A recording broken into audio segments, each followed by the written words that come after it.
It's actually been a very bitter pill for a lot of people to swallow. Just think last week, a poll showed that 57% of Venezuelans thought that Chavez still had a chance to recover and really take over his full responsibilities as president, even though he hadn't been seen in public for almost 3 months. So this comes as a really tough blow for them.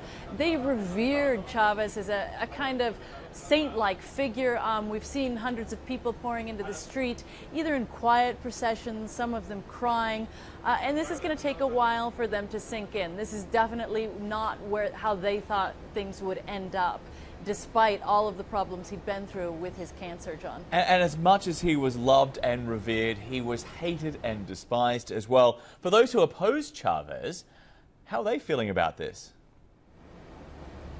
You know, they're very divided. This is a tough moment, especially in the last few days and weeks. The tensions here have really climbed. So those opposed to Chavez have been demanding more details about his health.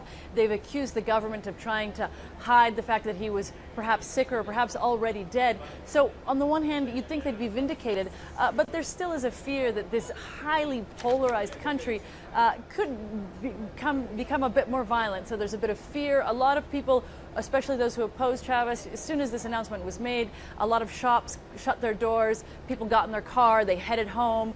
There's this real feeling that they don't want things to get out of control, no matter how opposed they were to Chavez.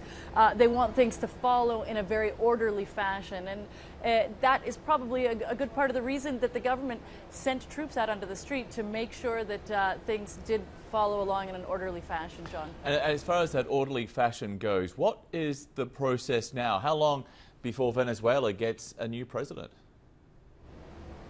Well, according to the Constitution, the government now has to call elections within 30 days. Polls have shown that the front runner is already the Vice President, Nicolas Maduro. That's the person who Chavez singled out as the person he'd like to see take over. And in some senses, we've already felt that there's kind of a campaign atmosphere. We've seen Maduro coming out in sort of these firebrand speeches, and also the main opposition leader, Enrique Capriles, who lost to Chavez in the last elections, has also been very vocal in the last few days. So we will see a lot of campaigning coming up, John. And Chester, you touched on this. Chavez and his illness, so many ways it was shrouded in mystery, and so to his death, it seems. Has there been any official word on the cause of death?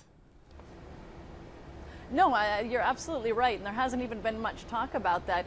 The announcement was very simple. He has died. There were no details about even what he died from. They just said after a long battle with illness, he died.